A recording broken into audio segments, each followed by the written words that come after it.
Hi வணக்கம்ண்ணா. விஜய் அண்ணா இன்று முதலமைச்சர் அரிய நிலை ஏறுவார் என்று நாங்கள் ரொம்ப ஒரு ஆவலோடு எதிர்பார்த்தோம்.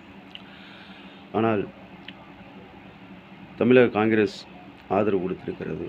அதுபோல் மற்ற கட்சிகளும் நீங்கள் ஆதரவு கொடுக்க வேண்டும். இவ்வளவு தூரம் ஒரு தனிப்பெருமுறையாக விஜய் அண்ணன் அப்படின்ற ஒரு முகத்திற்காக, அவர் ஒரு எண்ணத்திற்காக வாக்களித்து இன்றைக்கு ஒரு மாபெரும் சரித்திரத்தை படைத்திருக்கிற தமிழக வெற்றி கழகம் ஆட்சி கண்டிப்பாக மலரும். அண்ணா விஜயண்ணா, நீங்கள் கவலைப்படாதீங்க. நீங்கள் ஆதரவு யாரும் கொடுக்கலன்னு சொல்லிட்டு மிக வருத்தத்தோடு நீங்கள் வீட்டுக்கு போனீங்க. நாங்கள் அதெல்லாம் வீடியோவில் பார்த்தோம். மிகப்பெரிய கஷ்டமாக இருக்குண்ணா. நான் கவலைப்படாதீங்கன்னா, ஆண்டவன் இருக்கான் ஒருத்தன், நமக்கு பக்கபலமாக இருக்கும். கவலைப்படாதீங்க. நீங்கள் தான் தமிழகத்தினுடைய முதலமைச்சர்.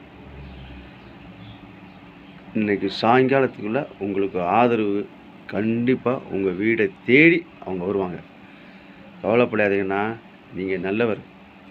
250 கோடியை விட்டுட்டு இன்றைக்கி சினிமா உலகத்தை விட்டுட்டு மக்களுக்காக சேவை செய்ய நல்லெண்ண நோக்கத்தோடு வந்திருக்கிற உங்களை நாங்கள் கைவிட்டுருவோமா? ஓட்டு போட்ட ஜனங்க நாங்கள் உங்களை தான் ஆட்சியில் அமர வைப்போம். நீங்கள் நல்லாட்சி கொடுப்பீங்க. நன்றி, வணக்கம் அண்ணா.